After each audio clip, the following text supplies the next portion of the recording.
welcome Kurt Davis, Business Development at Fluence Capital, and our very own Maureen Meehan, Cannabis Editor, to the stage. Take it away. Thank you, thank you. Okay. I don't know if can I be heard? Yes, I can be heard. Well, thank you for coming back after lunch. So, today we have Kurt Davis, who is going to not only tell us about Fluence, but tell us about what Fluence does, and then we'll get into the nitty gritty, because it's kind of a niche from what our conversations that not that many people know about, and it's so extremely important. It is.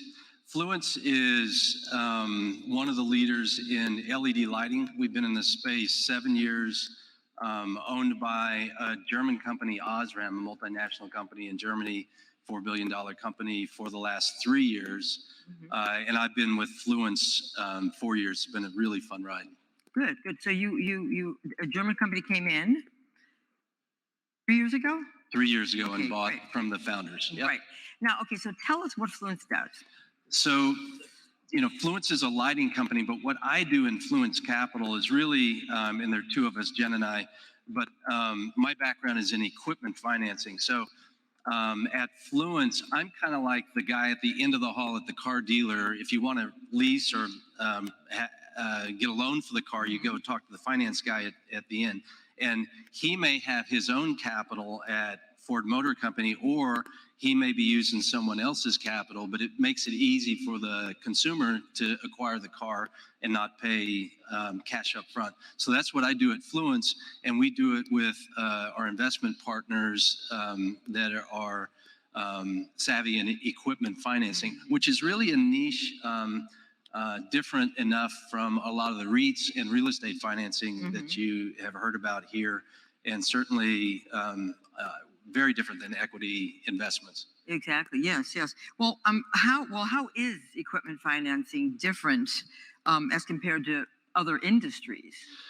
So it's different in cannabis, just like everybody knows, because the capital is tight. There's not a lot of available capital. And then the capital that is interested in the space typically comes into the space in equity. You want to buy shares or own a part of the company. You want to provide general debt, or you want to be a real estate financing entity. But in equipment, it's a different animal, and I've been doing it for over 30 years. I started my career at GE and GE Medical, and we financed about half of our hospital radiology imaging equipment through GE Capital, and made it easy for the customer, the hospital back then, to acquire our equipment. And that's what we're really doing here. But in equipment, you have things like, what happens in case of a default? How do I go get my assets? How does the lender go get the assets? And we help them legally with the sheriff's office, et cetera, things like that. How do I file UCC forms with the state? How do I remarket the asset? It's different in real estate, where you have a building that has an appraised value. What do you do with 1,000 one-year-old lights? And we haven't really had that, but they think about that. The partners do, and they have to think about that. And it's a different animal than the real estate investor that has a building at the end of the day if something goes south. Well, has Fluence always been involved in this particular aspect of the industry? And if not, how did you decide on getting into cannabis? Great question. Indoor growing, I guess, is big. Great question. Since we've had me on board for 4 years, we have. But I got to tell you, I've had probably 50 conversations over the past 4 years with people who are seemingly interested to help us work with our customers. And most of those really didn't sort of make my cut, because either they didn't understand the cannabis industry, which is difficult in 33 markets, I think, and plus Canada, if you're interested in that, or they're real estate investors, they're really not equipment people, or they got the first two, but they just don't have very deep pockets. They have $1 million to lend, and that's sort of our average big company sale these days. So since we've had me on, which is an unusual person in a capital equipment company, we've had the program. But I tell you, I was doing this since the Rio 2016 MJ Biz for 6 years now, 5-6 years, with a private equity equipment leasing firm an hour up north in Connecticut, whose CEO in 2015 brought me into his office. I live in Texas. Our company's in actually manufactured in Austin, but before Fluence, I was with a Connecticut-based private equity equipment leasing firm. We did forklifts and IT equipment and machine tools to Fortune 2000 companies, a really nice middle market company. And the CEO said, "Kurt, I got this cannabis equipment come across my desk, trading paper. I don't know anything about the industry. Why don't you go find out if that's an industry we want to play in and if there's equipment that we want to finance." So I spent a couple of months and found it incredibly easy to speak with CFOs and CEOs that would return calls if you had available capital 5 years ago. And so I told Evan, I think we want to do this. I think there's some equipment. At that time, it was extraction lights, HVAC, the normal things in cultivation facility that are the big spend items there. And at first I said, I think you're going to get thrown in jail because I'm in Dallas. Your people are still getting locked up for this. Yeah, and he goes, no, in Connecticut, we have a medical program. And I go, what's that? So I've been learning for the past 6 years and felt like I've been in the fraternity now since Rio 2016. And so I ramped a cannabis division for my equipment finance company. And then it was great. I got to know Fluence through that because I financed some Fluence lights for their customers. Got to know the founders. Great overgrown startup at that time. Just a wonderful little company and has been double over revenues and people growth for the past 6 years, 7 years. But I ramped a division, and then 2016 Trump and Sessions came in, and my CEO then, who was excited, previously said, I don't like this Jeff Sessions guy. He kind of scares me. And I said, Evan, you said the horse is already out of the barn. Cannabis isn't going to go back in the barn. He goes, yeah, but somebody might whip the horse. So I'm pulling out of the space. And I was very sad because I put that much years worth of effort. And so I decided to stay in cannabis because it's so fun. Such an interesting game, and not stay with my previous company. And then I joined Fluence just after that. Oh, excellent. Okay. Yeah. Well, that being said, so how difficult is it to get capital? I mean, now you say up front what you're looking for, why you're looking for it. I mean, we have the whole thing with the banking. Yeah. So 0 banks doing loans, or almost 0. Actually, last night at dinner, we heard of one that surprised me. Small bank, not the B of A. 700 depository banks taking deposits, but very, very few doing loans. And those few are doing some loans in real estate, like the local Massachusetts bank that will finance a little bit of real estate up there for that market. But in equipment, just a scary animal. They just really don't want to mess with it. So I've had to seek out family offices, investors. A few people come to us that think it might be opportune. And then we have a very wide reach in the market. We're installed in probably upwards now of 500 commercially at scale commercial facilities in the U.S. and Canada. And in the cannabis industry? In cannabis, we have 400 installations. Yeah, so we're the biggest in the non-home grow. And we also do that to a smaller degree. But we have a lot of reach, and we see a lot of customers. And so we're also a good partner to an equipment investor, an equipment debt investor that also wants more reach in the marketplace. So it's been a good, I think it's been good give and take, good network partner between us and my investing partners. Yeah, and your partners have been responsible, and you don't have to go and take back any secondhand equipment or anything. You know, the customers that I do sort of a pre-screen. Certainly everybody wants to do business now with, the top 20 single state, multi-state operators. But the next level, I call it sort of the B credits, either the sleeper, good companies, or even the startups, really tough to get to raise capital anyway, especially for equipment.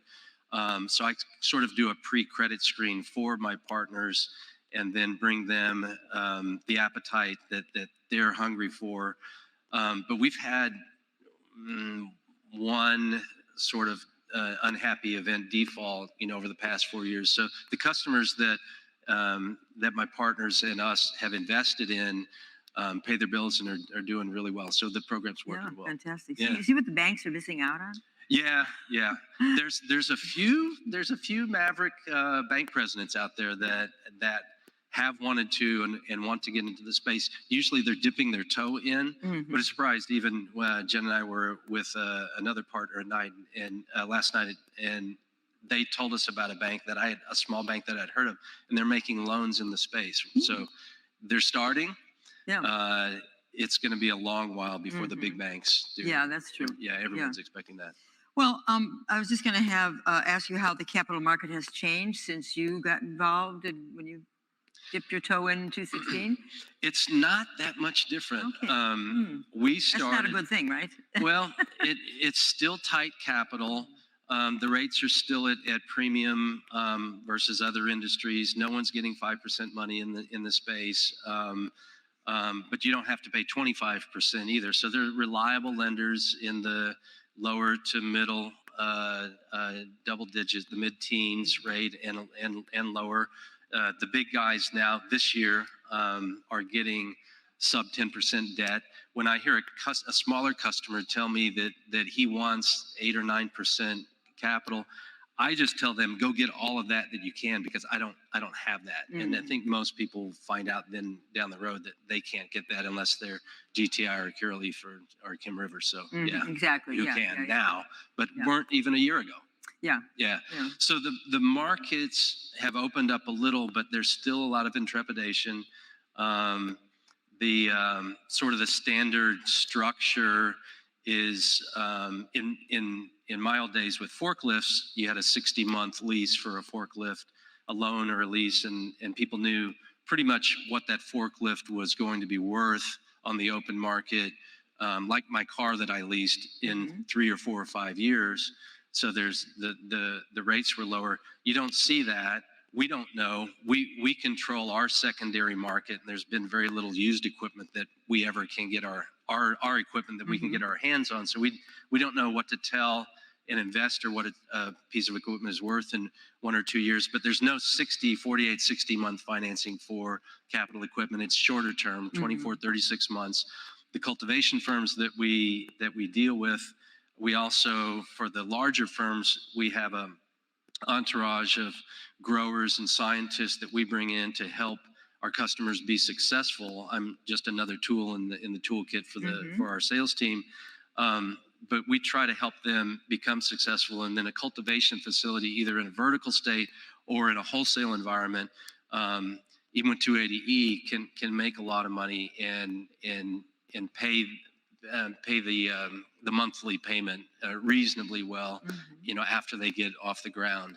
So very little sort of bad stories in my experience with our Fluence customers and with our partners. So, great, that sounds good. So with things happening now, maybe on the federal level, what's ahead for the industry? I heard that yesterday all day. Then the crystal ball is there. So I'm the least good at guessing what's going to happen on a federal level. But when it happens, banking will open up.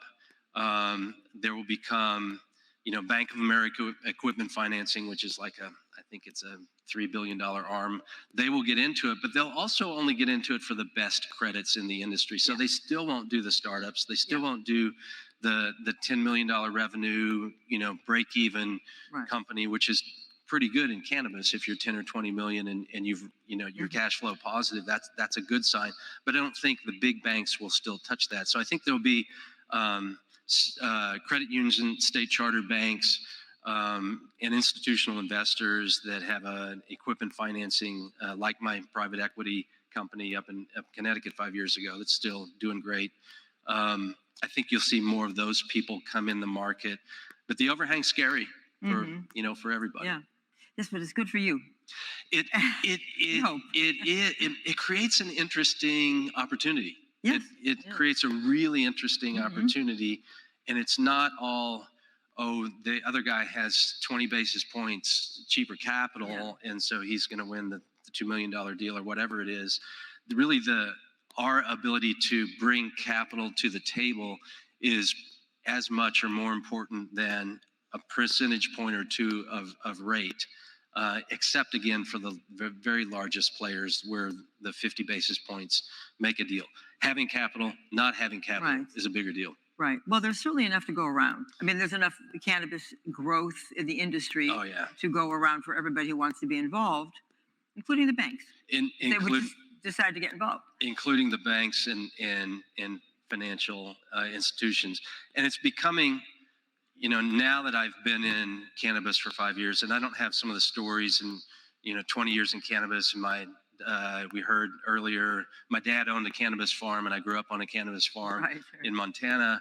I don't have that. I come from, you get thrown in jail in Dallas, if you have 2 joints in your pocket. So that's going away, which is great. It's opening up. Everybody in my family and my extended family know exactly what I do, and I'm the cannabis guy of the family, even though we don't own any licenses. Yeah. I've been coming to, I was telling you, and the Benzinga staff, I've been coming to Benzingas for 3 years, like twice a year. Last year was harder. You guys do a great job at Benzinga, but this is so much more fun than the virtual. But I've seen the attendance. I've seen next week's MJ Biz go from 3,000 to 30,000, the trade show, the prom week. So it's a great industry to be in. We're in a great spot with Fluence. I'm in a fun spot with Fluence, and then working with our partners. So it's a fun ride. Well, thank you for that. I think we'll end it there. And thank you again for being here and explaining this, because again, it's an area that not everybody knows about or thinks about. But boy, it's necessary, isn't it? It is, and it's a kind of still an odd niche. So it's still a whole lot of fun. It's better to be in a niche than not to be in a niche, because then you kind of get overwhelmed by everybody else who's trying to do the same thing. Yep, and there's not, again, I'm a little bit of a unicorn working for a capital equipment company because I haven't met another person like me that has this role. Fluence is big enough to be able to afford somebody like me to bring, this kind of added value to the customer. So yeah, it's a fun role. Great. Well, thank you again for being with us, and thank you all for being here. And we enjoyed this. So I think we've got our. Thank you. Thank you.